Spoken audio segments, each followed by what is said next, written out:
Cordial saludo. Sean bienvenidos a esta exposición sobre Historia de la Ética, de la asignatura Ética y Política de la Licenciatura en Educación Básica Primaria a Distancia de la Universidad Pedagógica y Tecnológica de Colombia. Bueno, para iniciar, es importantísimo hablar sobre el concepto de la ética. Entonces, acá se ve claramente el concepto. Dice, es la reflexión de los actos antes, durante y después. La ética es un tipo de conocimiento humano en donde los campos de existencia se orientan hacia una acción. Y esta misma acción que facilita y que permite metas intermedias, hábitos claros, valores, el carácter, la prudencia, entre otros. ¿Listo? También es importante añadir a ese concepto otro que también se encuentra en el texto donde se extrajo la información, que es el siguiente.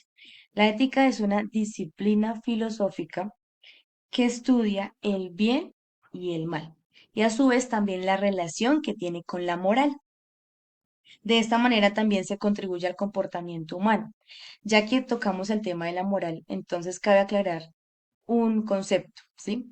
La ética se refiere más hacia la parte de lo individual, ¿sí? De el concepto de persona. La moral va más englobada hacia el tema de la sociedad, el tema de una comunidad o el tema de los hábitos o el bien o las normas en una población, ¿sí? O sea, ya va un tema más colectivo de moral y un tema más individual de ética. Eso es súper importante para dar apertura a todo lo que se proyecta acá en esta presentación. Bueno, ya pasamos directamente a la parte de la historia y se encuentran cuatro etapas fundamentales, que es la Edad Antigua, la Edad Media, la Edad Moderna y la Edad Contemporánea. Entonces son cuatro fundamentales.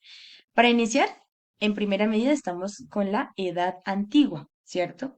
Entonces, la Edad Antigua se relaciona mucho con el tema de los dioses, ¿sí?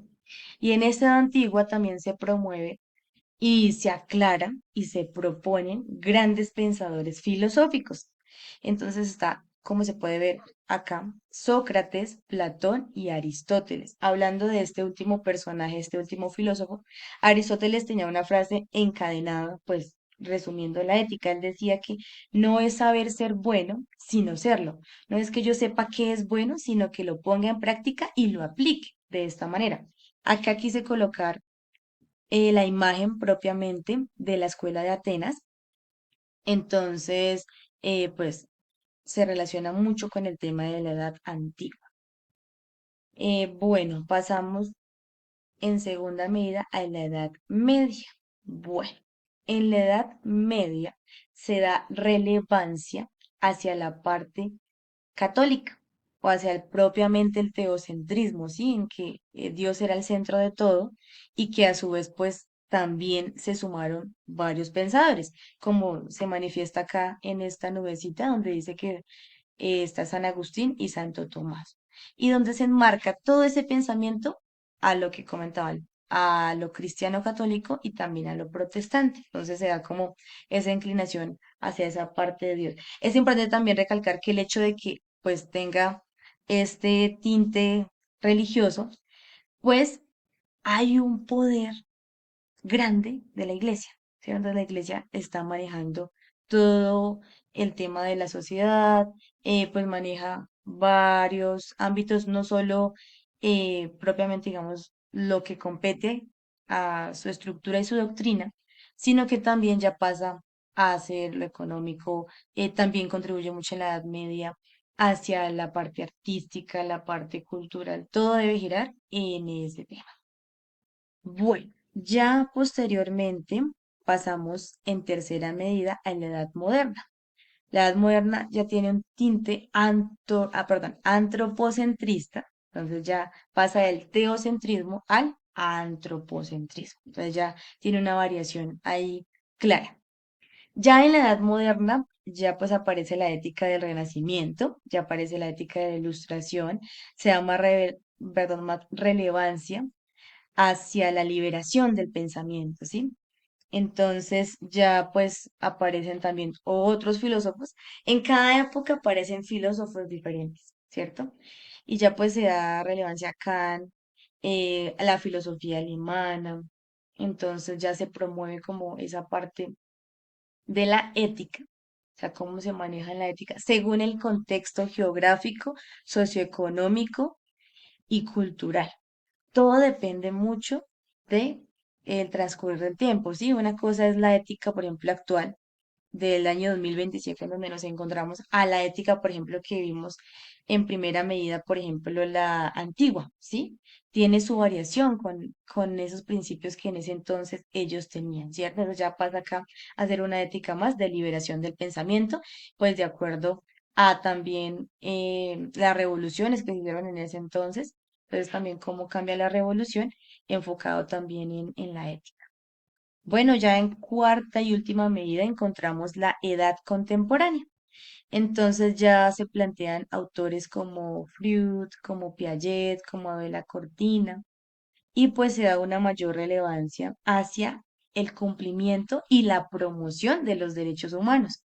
Entonces ya se promueve ese aspecto y se dice, bueno, de acuerdo a los derechos humanos, estos son lo que se establece como ética y de esta manera se debe promover para que la sociedad se constituya de una mejor manera y las personas actúen correctamente, pues en su diario vivir, ¿cierto?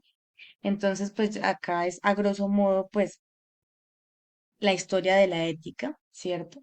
Y ya por último, encontramos las referencias y los integrantes, y las integrantes, perdón, de esta infografía. Entonces, mi nombre es Jimena Álvarez, estoy con mi compañera Paula Suárez y Carolina Gómez. ¿Listo? Agradecemos muchísimo por la visualización de este video. El llamado y la conclusión más importante y también como docentes en formación es el hecho de reconocer la historia de la ética en su transcurrir, ¿cierto? Y cómo es de importante poder aplicar los conceptos a los estudiantes que nos esperan en el aula y que pues claramente buscan que uno les ofrezca lo mejor de sí para también precisamente mejorar ellos en sus ámbitos de valores, de hábitos. También el contexto familiar es muy importante. Uno como docente a veces se limita a la parte académica solo de los estudiantes, ¿sí? Y resulta que la familia juega un papel fundamental en todo este tema. Entonces también uno como docente, cómo puede participar en escuelas de padres, en apoyo a familias, en saber que se tienen que colocar unos límites y unas normas para que también el niño sepa qué es lo bueno y qué es lo malo. Lastimosamente ha sucedido que a veces hay papás que tienden a ser muy permisivos, ¿cierto?